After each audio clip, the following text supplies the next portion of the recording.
after 60, you've earned the right to never question your reality again. But there are men who count on you doing exactly that.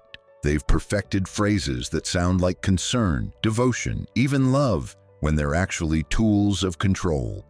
And here's what makes you dangerous to them now. You've lived long enough to recognize the pattern. You've survived enough to trust your instincts. And you're finally at a point in life where you'd rather be alone than controlled. That terrifies a certain type of man. So let's expose exactly what they're doing and why it stops working the moment you see it clearly. What you're about to hear isn't theory. It's not pop psychology or relationship advice designed to keep you hoping and trying. This is a roadmap of the exact language patterns used to make you doubt yourself, to make you smaller, to make you manageable. And if you're over 60, you're in the most powerful position you've ever been in, to recognize these patterns and walk away from them without a second thought. Before we go further, if this resonates with you, if you've ever felt that disorienting confusion when someone's words don't match their actions, do me a favor, hit that like button. It tells me you're ready for content that respects your intelligence and experience. Drop a comment with the phrase that caught you off guard, the one you heard and thought you were overreacting to. Your story might be exactly what another woman needs to hear. Share this video with someone who needs permission to trust what they already know. Subscribe to the Heart Code because we're building a community of women who refuse to be gaslit, diminished, or controlled. And if you want to support this mission of exposing manipulation and celebrating female autonomy, the Super Thanks button is right there. Every contribution keeps this content coming and reaching more women who need it. Now let's break down exactly what you're hearing and why it works until it doesn't. Phrase 1. You're too sensitive. Let's start with the crown jewel of manipulation, the phrase that's been used to dismiss women's legitimate concerns for generations. You're too sensitive. 4 words that have shut down more valid objections, more reasonable boundaries, more accurate observations than perhaps any other phrase in the English language. Here's how it works. You notice something. Maybe it's a pattern of behavior. Maybe it's a broken promise. Maybe it's the way he speaks to you when no one else is around versus how he presents himself in public. You bring it up calmly, reasonably. You're not hysterical. You're not screaming. You're simply pointing out something you've observed. And instead of addressing what you've said, instead of acknowledging your concern or explaining his behavior, he tells you you're too sensitive. This is a redirect. It's a refusal to engage with the content of what you've said, and instead an attack on your character, your perception, your emotional regulation. He's not saying, "I didn't do that," or "let me explain what happened," or "I can see why that hurt you." He's saying, "There's something wrong with you for noticing and caring about what you noticed." The genius of this phrase is that it makes you focus on defending yourself instead of him addressing his behavior. Suddenly, you're not talking about what he did. You're talking about whether your reaction was appropriate. You're explaining why you're not too sensitive. You're trying to prove that your feelings are valid. And while you're doing that, what he did has been completely buried. And here's the particularly insidious part for women over 60. You've spent a lifetime being told you're too sensitive, too emotional, too reactive, that women in general are more emotional than men, as if emotion is a weakness rather than information. You've been socialized to doubt your gut reactions, to second-guess your instincts, to wonder if maybe you are overreacting. So when he says it, it lands on fertile ground. It activates decades of conditioning. But let's talk about what's really happening. Sensitivity is not a flaw, it's perception. It's the ability to read a room, to notice inconsistencies, to pick up on what's not being said. It's emotional intelligence. And someone telling you you're too sensitive is often someone who doesn't want you using that intelligence to see them clearly. When a man tells you you're too sensitive, what he's often really saying is, you're noticing things I don't want you to notice, and I need you to stop. He's saying, your accurate perception of reality is inconvenient to me. He's saying, I need you to doubt yourself more and question me less. At 60 plus, you've earned the right to be as sensitive as you want. Your feelings aren't on trial. Your perceptions don't need defending. And any man who responds to your concerns by attacking your character instead of addressing his behavior is showing you exactly who he is. Believe him. Phrase 2, I never said that. This is gaslighting in its purest form. You remember a conversation. You remember it clearly. He said something specific, made a promise, made a statement, set an expectation. And now, when you reference it, when you hold him to it, when you base decisions on it, he looks at you with genuine confusion and says, I never said that. Not, I don't remember saying that. Not, are you sure I don't recall that conversation? But a flat, confident denial that it ever happened. And the confidence is what gets you. Because if he's that certain, that unwavering, maybe you're wrong. Maybe you're misremembering. Maybe you're confused about who said what or when something was discussed. This is particularly effective on women over 60 because we're living in a culture that constantly tells us our memory is suspect. Every time you can't remember where you put your keys, every time a name doesn't come to you immediately, there's that little voice that says, this is it, this is age-related decline. So when he says, I never said that, you might believe him. You might think you're the one who's confused, who's misremembering, who's declining. But here's what's actually happening. He did say it, you're not confused. Your memory is fine. He's lying. He's lying confidently and convincingly, and he's counting on you doubting yourself more than you doubt him.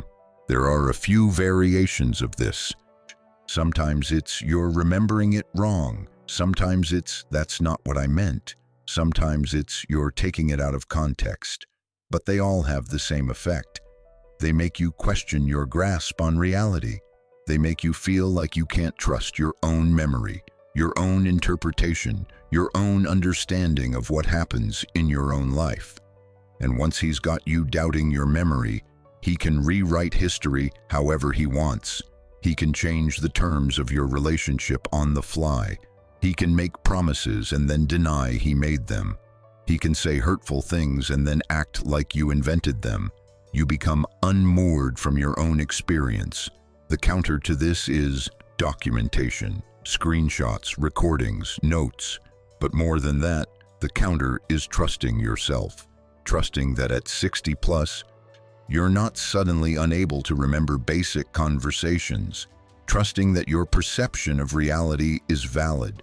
Trusting that if you clearly remember him saying something, he probably said it, regardless of how confidently he denies it. And here's something crucial. People with good intentions don't make you feel crazy. They don't make you doubt your sanity. They don't leave you wondering if you can trust your own mind. If you're constantly questioning your memory when you're with someone, that's not your failing memory. That's their successful manipulation. Phrase 3, you're just like all the other women. This one's designed to hit you in a very specific place. The fear of being ordinary. The fear of being replaceable. The fear of not being special. He says, you're just like all the other women. And what he means is that all the other women were unreasonable, demanding, irrational, and you're showing signs of being the same. It's a threat disguised as an observation. It says, I've seen this before and it ended badly for them. Do you want to end up like them? It says, I have a category for women who act like you're acting, and they're the women I leave. It says, you're on thin ice, and if you keep this up, you'll be replaced just like they were. The brilliance of this phrase is that it makes you want to prove you're different. You don't want to be just like all the other women. You want to be special, understanding, easy, different. So you back down. You swallow your complaint. You accept behavior you shouldn't accept. You tolerate treatment you shouldn't tolerate. because you're not like those other women. You're cool. You're easygoing. You're different. But let's think about this logically. If every woman he's been with has had the same complaint, the same concern, the same boundary, maybe the problem isn't the women. Maybe the problem is him. Maybe all those women were right. Maybe they were all noticing the same thing because the same thing was happening. Maybe they're not the problem. Maybe he is. And here's what this phrase is really doing. It's isolating you from other women. It's preventing you from recognizing patterns. It's keeping you from comparing notes. Because if you and all his other partners got in a room together, if you shared your experiences, you'd see the pattern immediately. You'd see that he's the common denominator. You'd see that the problem follows him from relationship to relationship.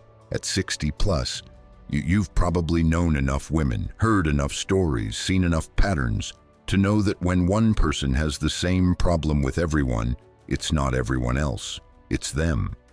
So when he says, "You're just like all the other women," the correct response is good. Sounds like they were smart enough to call you on your behavior. I am too. You don't need to be different from other women. You need to be connected to them. Their experiences inform yours. Their warnings are valuable. Their patterns are data. And any man who tries to pit you against other women, who tries to make you compete with his exes for the title of most understanding, is showing you he needs you isolated and self-doubting. Don't give him that. Phrase 4, if you really loved me, you would. This is emotional blackmail dressed up as a love test. If you really loved him, you'd do this thing he wants. You'd accept this situation you're uncomfortable with. You'd change this thing about yourself. You'd violate this boundary you set. You'd do it because love means sacrifice, means compromise, means putting his needs before your comfort. And on the surface, there's truth to that. Relationships do require compromise. They do require sometimes doing things you wouldn't choose to do. They do require considering someone else's needs and wants. But there's a difference between healthy compromise and erosion of self. There's a difference between considering someone's needs and eliminating your own. This phrase is about making love conditional. It says love is proven through compliance. It says if you really cared, you'd do what he wants without question. It says your love is suspect if you have boundaries. And it puts the burden of proof on you. You have to demonstrate your love by doing what he asks. His love apparently needs no demonstration beyond asking. For women over 60, this phrase can be particularly effective because you've been socialized to believe that female love shows up as service, as accommodation, as putting yourself last, as making things easy for men. You've been told that this is what love looks like from a woman, that if you really love someone, you'll bend until you break.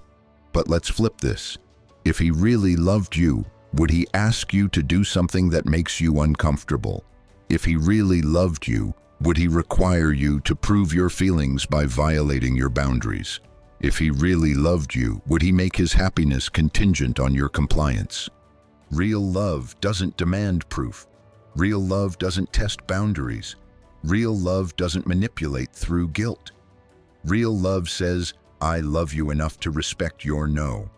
Real love says, your comfort and dignity matter more to me than getting my way. Real love says, I don't need you to diminish yourself to prove anything to me. And here's what you know at 60 plus, that you maybe didn't know at 20. Love is not sacrifice without end. Love is not erasing yourself. Love is not proving your devotion by accepting mistreatment. Love is not conditional on compliance. Anyone who tells you it is doesn't love you. They love having control over you. Those are different things. When someone says, if you really loved me, you would, the answer is, if you really loved me, you wouldn't ask me to. And then you wait. You wait and see if he values your boundary or his preference. His response will tell you everything you need to know. Phrase 5. I'm only telling you this because I care. This is the preamble to criticism. It's the warning shot that something hurtful is coming, wrapped in the language of concern. He's about to tell you something about yourself that he knows will hurt. Something about your appearance, your intelligence, your choices, your character. But he's framing it as care. He cares about you, so he's going to be honest. He cares about you, so he's going to tell you what everyone else is too polite to say. He cares about you, so he's going to point out your flaws. The structure of this phrase is designed to prevent you from objecting. If you get upset, if you're hurt, if you defend yourself, then you're unreasonable. He was just trying to help. He was just being honest. He only said it because he cares. If you really wanted to grow, to improve, to be better, you'd thank him for his honesty instead of being so defensive. But here's the thing about caring. Caring looks like support, not criticism. Caring looks like building up, not tearing down. Caring looks like seeing the best in someone and helping them see it too, not cataloging their flaws and presenting them as gifts of honesty. Caring considers impact, not just intention. For women over 60, this can land hard because you've spent a lifetime receiving unsolicited feedback about your appearance, your choices, your life. You've been told you'd be prettier if you smiled more, dressed differently, lost weight, changed your hair. You've been criticized while being told it's for your own good. So when a man you're involved with does it, when he frames his criticism as care, it activates all those years of being told to accept judgment as if it's generosity. But you're at a point in life where you get to decide what feedback you accept. You get to decide who has permission to critique you. You get to decide what caring looks like in your relationships. And I'm betting that at 60 plus, you know the difference between someone who's actually invested in your well-being and someone who's trying to make you feel small while claiming to make you better. Real care asks, how can I support you? Real care says, I see you struggling. What do you need? Real care offers help with no strings attached. Real care doesn't deliver criticism disguised as concern. Real care doesn't make you feel worse about yourself in the name of improvement. Real care doesn't require you to be grateful for being torn down. When someone says, I'm only telling you this because I care, what they're often really saying is, I'm about to hurt you and I need you to accept it without objection. They're preemptively defending behavior they know is indefensible. They're asking you to take responsibility for their choice to be cruel by framing it as your benefit. At 60 plus, you've earned the right to say, if you care, show it differently. If you care, build me up instead of breaking me down. If you care, respect me enough not to disguise criticism as concern. And then watch what happens. Watch if he adjusts or doubles down. That will tell you whether he actually cares or whether he just wants permission to be critical. Phrase 6, you wouldn't understand. This is intellectual dismissal. It positions him as more intelligent, more informed, more capable of understanding complex issues than you are. You ask a question, express a concern, want clarity on something, and he shuts you down with, you wouldn't understand. Not, let me explain, not, it's complicated, but here's the basic idea. Not, I'm happy to walk you through it. Just a flat statement that you're not capable of understanding, so there's no point in trying to explain. This phrase does several things simultaneously. It establishes a hierarchy where he's smarter than you. It exempts him from having to explain or justify his choices. It makes you feel stupid for asking, and it keeps you in the dark about things that affect you. The last part is key. Often, you wouldn't understand is used specifically about things that do affect you. Financial decisions, plans that involve you, choices that impact your life. Things you have every right to understand and every reason to question, but by declaring you incapable of understanding, he removes your right to participate in decisions about your own life. For women over 60, this phrase can be especially galling because you've spent 6 decades accumulating knowledge, experience, wisdom. You've navigated careers, raised families, made complex decisions, solved problems, learned constantly. You're not incapable of understanding. You're fully capable. But he's counting on the cultural assumption that women, especially older women, are intellectually diminished. He's counting on decades of being talked down to making you accept being talked down to one more time. But think about what he's really saying. If you truly wouldn't understand, if it's genuinely too complex for you to grasp, then why is he involving you in a situation you can't possibly comprehend? If you're not smart enough to understand his explanation, why is he in a relationship with someone he considers intellectually inferior? The logic doesn't hold unless the point isn't your intelligence. The point is his control. Often, "you wouldn't understand" really means, "I don't want to explain because then you'd see what I'm actually doing." It means, "if I told you the truth, you would object." It means, "I'm doing something I know you wouldn't approve of, and I need you to stop asking questions." It's not about your capacity to understand. It's about his desire to keep you uninformed. Real partnership involves shared information. Real partnership involves explaining things even when they're complex. A real partnership respects the other person's intelligence and right to be informed. Real partnership doesn't require one person to operate in the dark while the other makes all the decisions. At 60 plus, you're done being treated like you're not smart enough to participate in your own life. You're done accepting dismissal as if it's protection. You're done being shut out of decisions that affect you. When someone says, "you wouldn't understand," the correct response is, "try me. And if you can't or won't explain, I'll assume there's something you don't want me to know, and I'll act accordingly." Phrase 7, "I thought you were different." This is strategic disappointment. He thought you were different, more understanding, more mature, more evolved, less demanding, less needy, less difficult. But you're turning out to be just like everyone else. You're disappointing him. You're not living up to his expectations. You're not the woman he thought you were.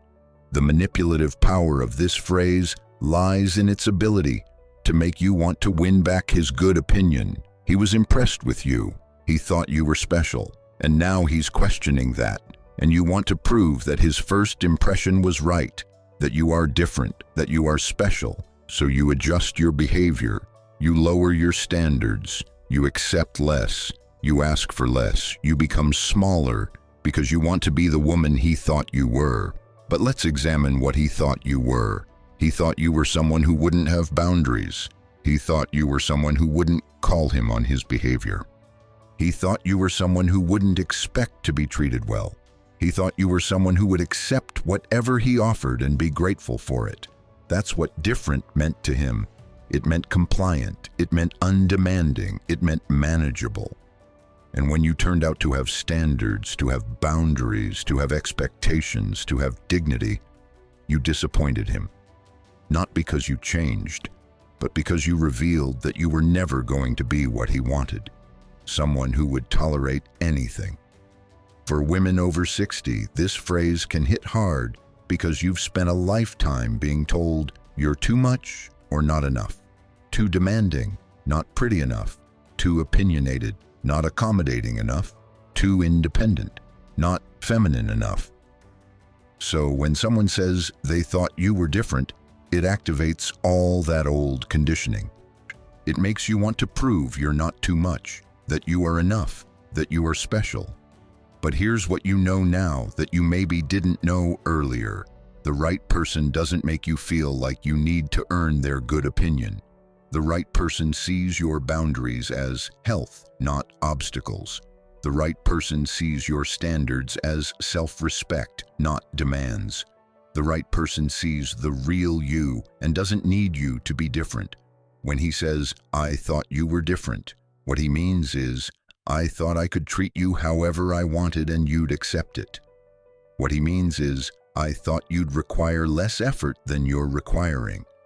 What he means is, I thought you'd be easier to control. And the correct response is, I am different. I'm a woman who knows her worth. I'm a woman who won't accept less than she deserves. I'm a woman who has boundaries. If that's disappointing to you, that tells me everything I need to know about what you were hoping for. At 60 plus, you're not auditioning for anyone's approval. You're not trying to win anyone's good opinion by making yourself smaller. You're not disappointing anyone by having standards. You're just revealing who's capable of meeting you where you are and who isn't. And that's valuable information. Phrase 8.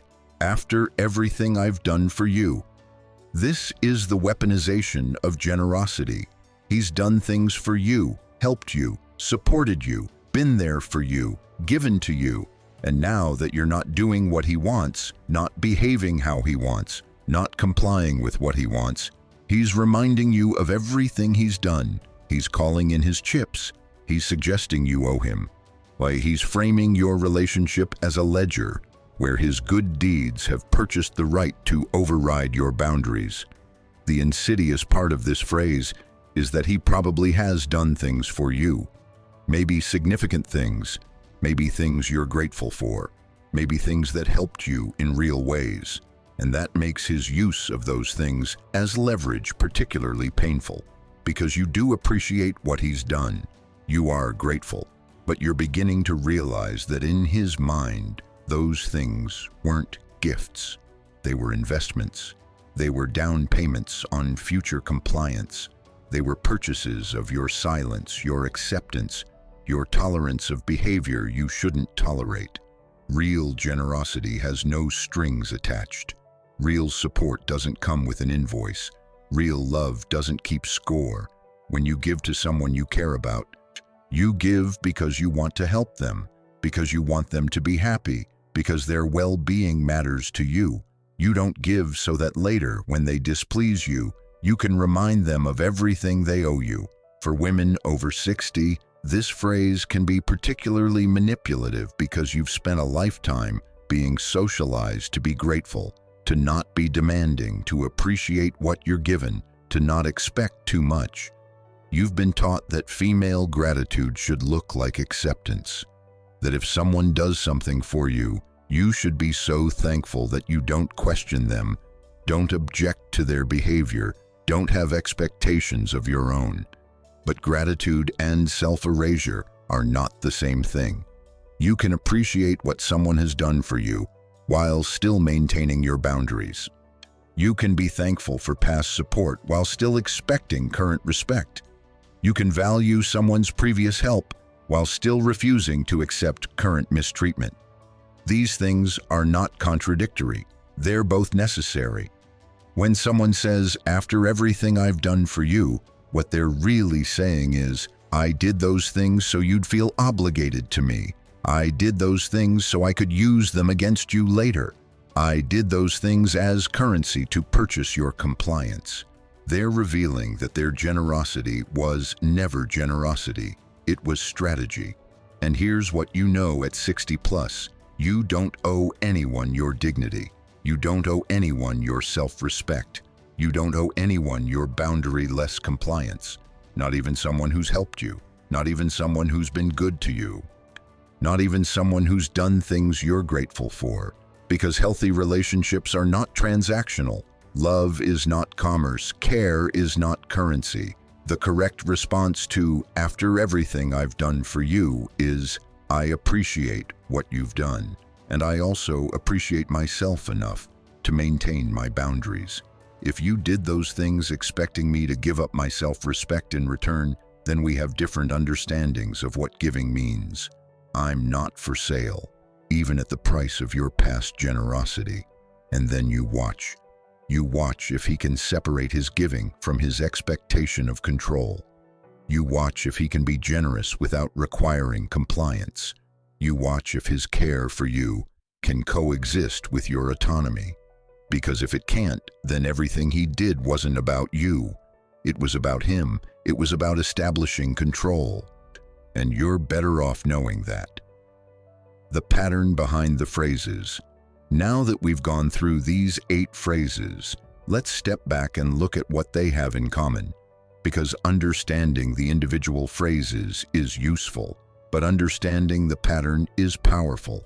Every single one of these phrases does the same basic thing. It shifts focus from his behavior to your reaction, from what he did to how you're responding, from his accountability to your credibility. When you have a legitimate concern, he makes it about whether you're too sensitive. When you remember what he said, he makes it about whether your memory is reliable. When you set a boundary, he makes it about whether you really love him. When you question him, he makes it about whether you're capable of understanding. This is systematic. This is strategic.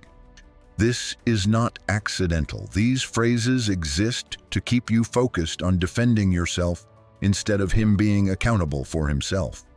They exist to keep you off balance, self-doubting, questioning your perception and judgment.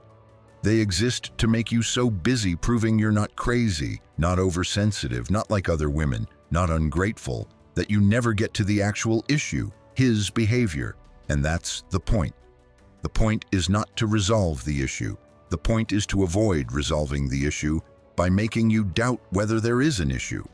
The point is to maintain control by keeping you in a state of uncertainty about your own judgment. The point is to train you to stop bringing things up, because every time you do, you end up defending yourself instead of being heard. For women over 60, recognizing this pattern is liberation, because you've lived long enough to know what gaslighting looks like. You've accumulated enough experience to trust your perception. You've survived enough to know that your instincts are usually right. You're not new to relationships. You're not naive about human behavior. You're not easily confused. And when someone tries to make you feel confused, that's information. That's them showing you who they are. At this point in your life, you have nothing to prove. You don't need to convince anyone that your feelings are valid. You don't need to defend your memory. You don't need to justify your boundaries. You don't need to prove your intelligence. You don't need to demonstrate your love. You don't need to apologize for your standards. You don't need to be grateful for the bare minimum disguised as generosity. You've spent 60+ years becoming who you are. You've earned your wisdom, your experience, your clarity, and anyone who tries to make you doubt those things is someone who needs you doubting yourself. Because if you trusted yourself, if you believed your perceptions, if you honored your feelings, you'd see them clearly and you'd leave. That's what all of this is about. It's about preventing you from leaving by making you doubt whether you should. It's about keeping you engaged by making you think you're the problem. It's about maintaining access to you by undermining your confidence in yourself. It's about control masquerading as relationship. And the counter to all of it is simple, though not always easy. Trust yourself. When he says you're too sensitive and something in you says, no, I'm responding reasonably to unreasonable behavior, trust that. When he says he never said something and you clearly remember him saying it, trust your memory. When he says you're just like all the other women and you know those women were probably seeing what you're seeing, trust that pattern recognition. When he says if you loved him, you'd do something that violates who you are, trust that love doesn't require self-betrayal. Your perception is valid. Your memory is reliable. Your feelings make sense. Your boundaries are healthy. Your standards are appropriate. Your intelligence is sufficient. Your love is enough. Your gratitude doesn't require self-erasure. At 60+, you know these things. Don't let anyone make you forget them. Why it works until it doesn't. There's a reason these phrases work. They're not random. They're not accidental. They've been refined over generations because they exploit very specific vulnerabilities. They exploit socialization. They exploit self-doubt. They exploit the desire to be seen as reasonable, as loving, as understanding. They exploit the fear of being alone, being wrong, being difficult. They work because they're designed to work. But there's something that makes them stop working, and that something is age, experience, and wisdom. It's having been through enough to recognize patterns. It's having survived enough to trust your instincts. It's having learned enough to know manipulation when you see it. It's being at a point in life where you'd rather be alone than controlled, where you'd rather be single than gaslit, where you'd rather be without a relationship than in one that requires you to not trust yourself. At 60 plus, you're in the most powerful position you've ever been in to resist these phrases, because you've probably heard them before. Maybe in this relationship, maybe in previous ones, maybe directed at you, maybe directed at other women you've known. You've had time to see how they play out. You've had time to see where they lead. You've had time to understand that they're not about love or care or relationship health. They're about control. And you're also at a point in life where the threats implicit in these phrases don't work the way they once did. The threat that you'll be left, that you'll be alone, that you'll be replaced, that no one else will want you. These threats lose their power when you've discovered that being alone is better than being diminished. When you've learned that your own company is better than company that requires you to doubt yourself. When you've realized that being single is better than being in a relationship that makes you feel crazy.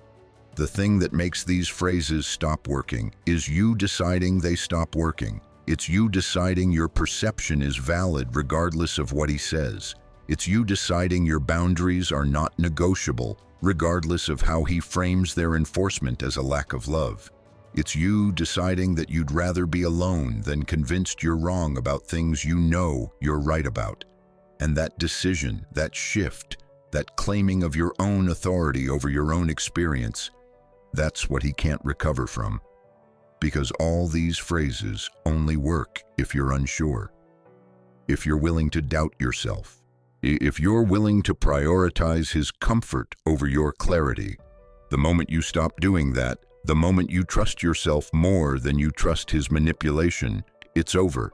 He can keep saying these things, but they no longer land. They no longer have the power to confuse you. What healthy looks like. After going through all these manipulative phrases, you might be wondering what healthy communication actually looks like. Because it's one thing to identify what's wrong. It's another to know what right looks like. Healthy communication involves taking responsibility. When you express a concern, a healthy partner doesn't tell you you're too sensitive. They listen. They consider your perspective. They take responsibility for their impact even if they didn't intend to hurt you. They say things like, "I didn't realize that affected you that way. Tell me more so I can understand," or "I see why that hurt you. I'm sorry." They engage with the content of what you're saying rather than attacking your character for saying it. Healthy communication involves honoring reality. A healthy partner doesn't deny saying things they said. They don't make you doubt your memory. If there's a misunderstanding about what was meant versus what was heard, they work to clarify. They say things like, "I remember the conversation differently, but let's figure out together what happened." Or, "You might be right. Let me think about whether I said that." They don't make you feel crazy for remembering what actually happened. Healthy communication involves respecting individuality. A healthy partner doesn't compare you to their exes as a threat. They don't pit you against other women. They don't require you to be different by being less demanding, less boundaried, less difficult. They appreciate you for who you are. They say things like, "I appreciate your perspective even when it's different from mine," or "Your boundaries help me understand you better." They don't need you to be unlike all other women. They need you to be yourself. Healthy communication involves respecting autonomy. A healthy partner doesn't make love conditional on compliance. They don't require you to prove your feelings by violating your boundaries.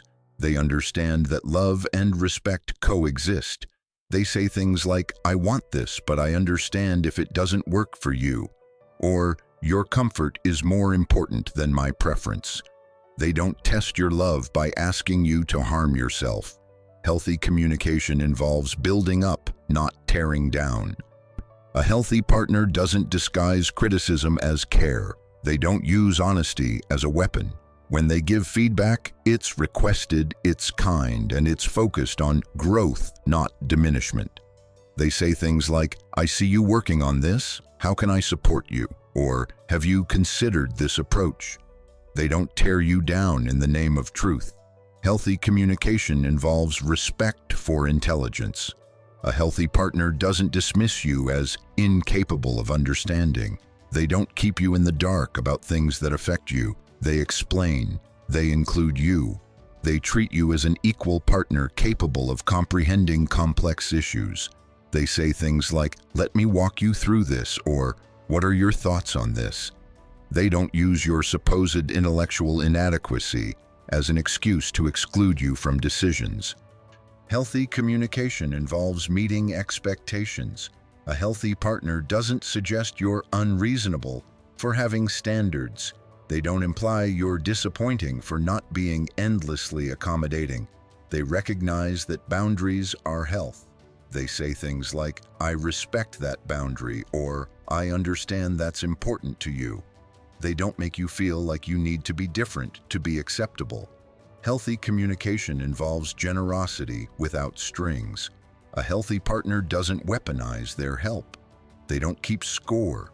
They don't remind you of everything they've done for you when you're not complying with what they want.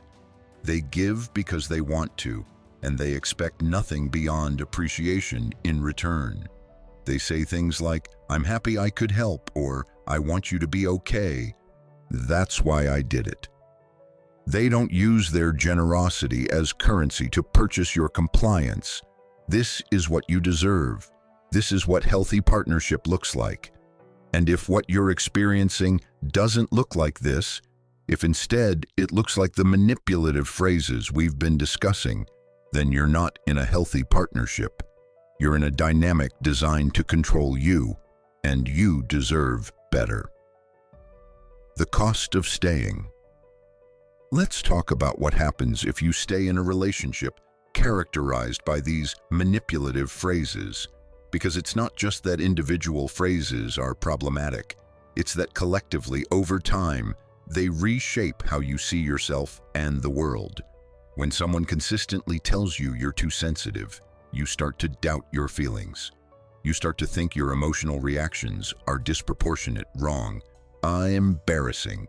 You start to suppress what you feel. You start to tell yourself you're overreacting before anyone else can tell you. You internalize the criticism. You become self-policing, and gradually you lose touch with your own emotional truth.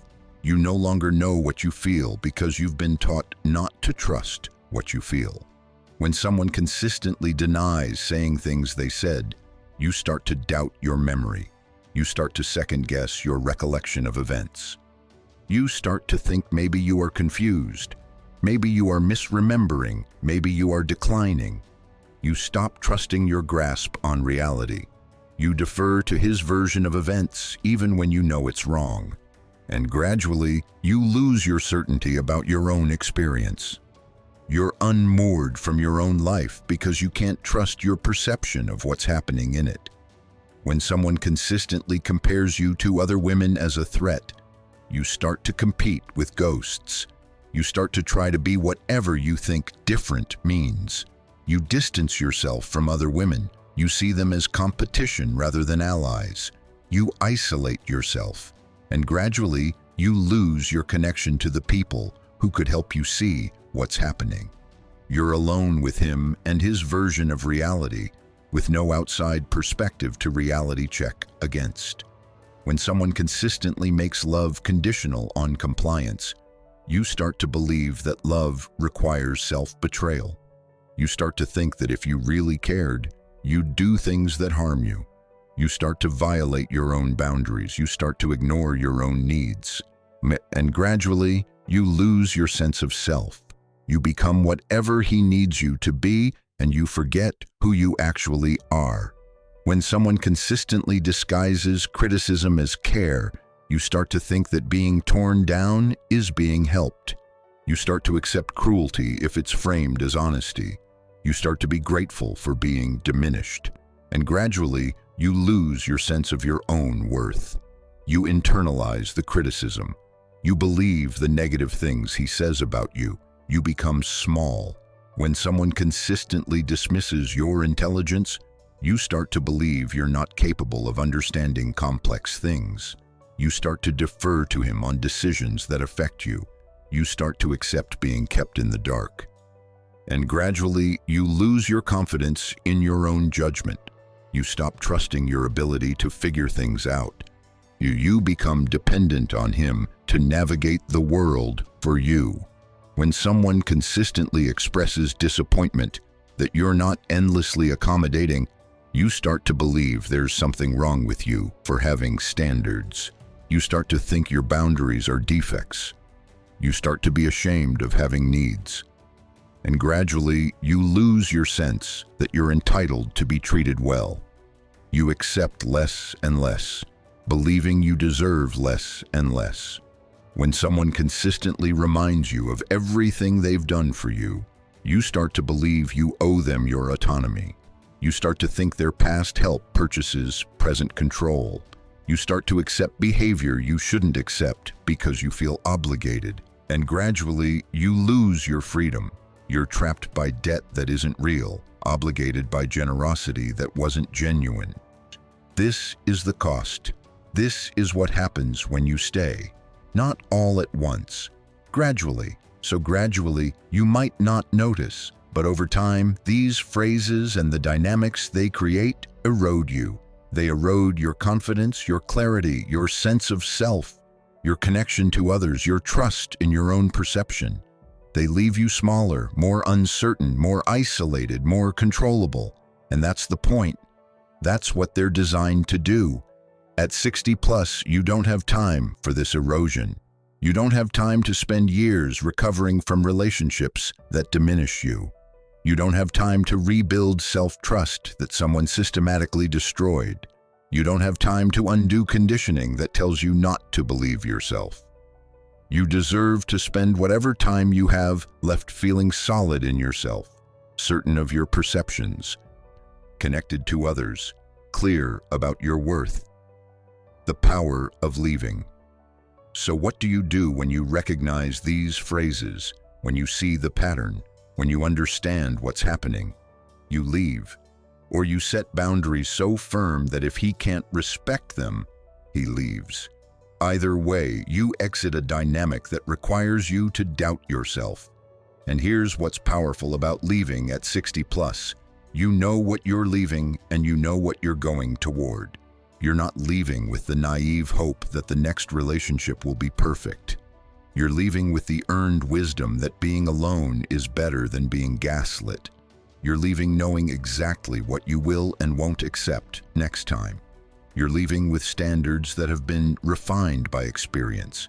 You're also leaving with resources, financial resources, hopefully, social resources, friends, family, community, emotional resources, the resilience you've built over 6 decades, intellectual resources, the knowledge and wisdom you've accumulated.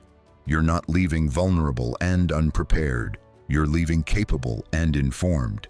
And you're leaving knowing that alone doesn't mean lonely. It means free. It means sovereign. It means accountable to no one but yourself. It means making decisions based on what you want, not what you owe. It means living in reality as you perceive it, not as someone else insists you perceive it. It means trusting yourself again. The leaving might be physical. It might be ending the relationship, moving out, creating geographic distance. Or it might be emotional. It might be staying physically in the relationship while emotionally detaching, while refusing to engage with manipulation, while maintaining your boundaries regardless of the phrases he uses to try to erode them. Either way, it's a withdrawal of your willingness to doubt yourself. It's a reclamation of your authority over your own experience. It's a decision that his comfort with his behavior is less important than your comfort with yourself. It's a prioritization of your clarity over his control. And here's what happens when you leave or emotionally withdraw from this dynamic. You remember who you are. You stop second-guessing yourself. You stop defending your perception. You stop trying to prove your memory is accurate. Your feelings are valid. Your boundaries are reasonable. You just are. You exist in your truth without having to argue for it, and it's breathtaking. You might find that other people are easier to be around, that conversations don't leave you feeling confused or uncertain, that you can say something happened and people believe you, that you can express a feeling and people validate it, that you can set a boundary and people respect it, that you can have a standard and people meet it or remove themselves, that this is what normal feels like, that you'd forgotten. You might find that you're funnier than you thought, smarter than you believed, more capable than you'd been told, that the problem wasn't you, it was him. It was the dynamic. It was the constant undermining disguised as relationship. And without that, you're fine, better than fine. You're yourself. At 60 plus, leaving isn't failure. Leaving is wisdom. It's the accumulated knowledge of 60 years distilled into a single decision. I will not doubt myself to make someone else comfortable. I will not accept manipulation as if it's love.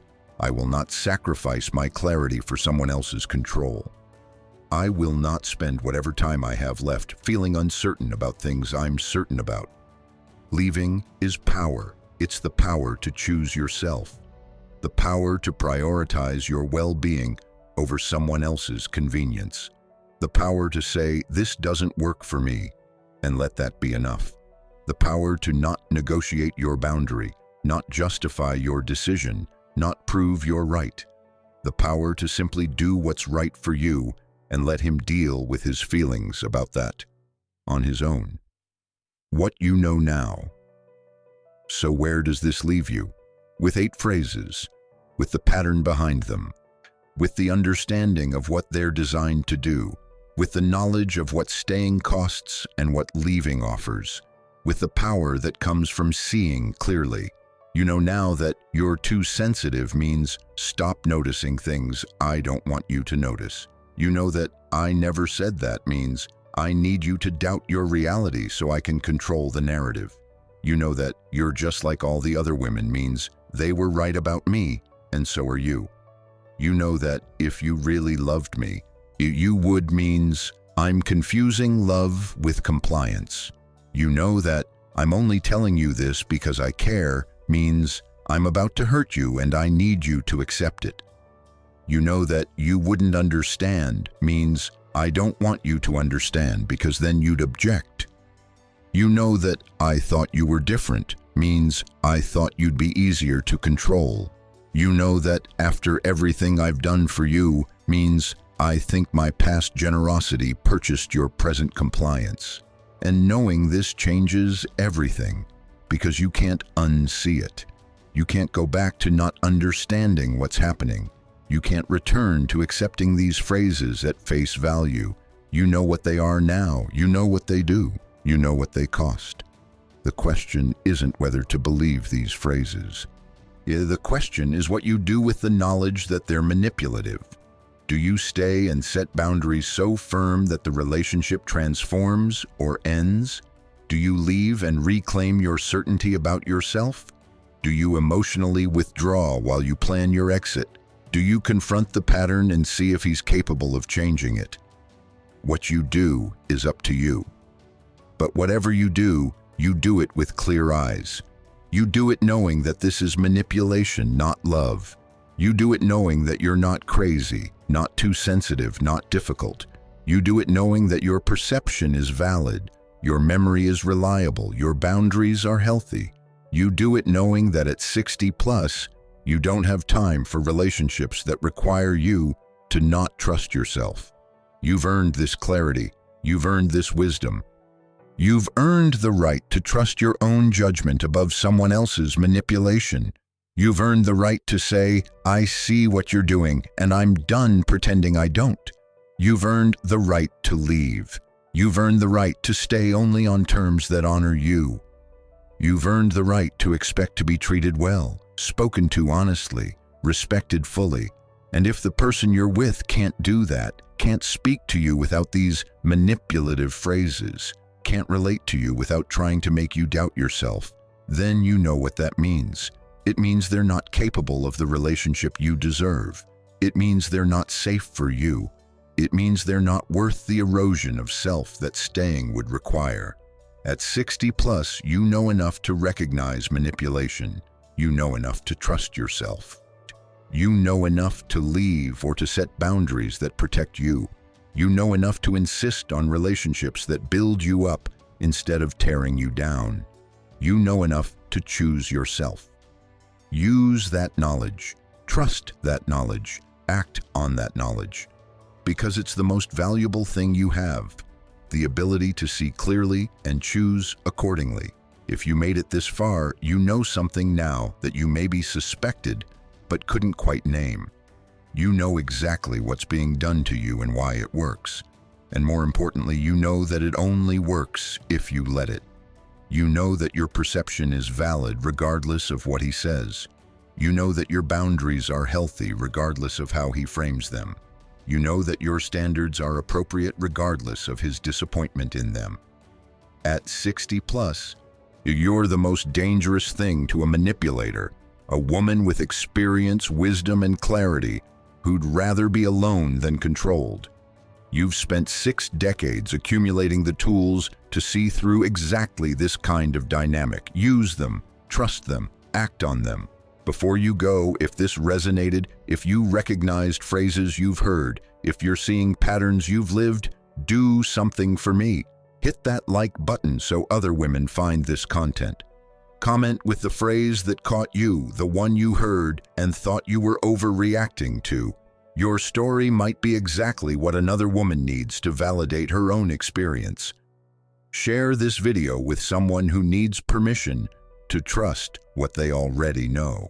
Subscribe to The Heart Code because we're building a community of women who refuse to be manipulated, gaslit, or diminished. We're building a space where women over 60 are respected, believed, and celebrated for the wisdom they've earned. And if you want to support this mission, if you value content that tells you the truth instead of selling you hope, that super thanks button is there. Every contribution helps us keep exposing manipulation and celebrating female autonomy. You deserve relationships that honor your perception, respect your intelligence, validate your feelings, and support your boundaries. If you're not getting that, you're not failing. The relationship is failing, and you have the power and the wisdom to walk away from what doesn't serve you and toward what does. Remember, you're not too sensitive.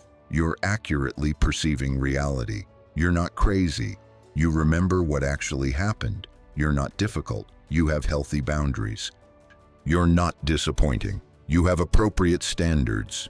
At 60 plus, you know who you are. Don't let anyone make you forget that. Until next time, trust yourself. You've earned it.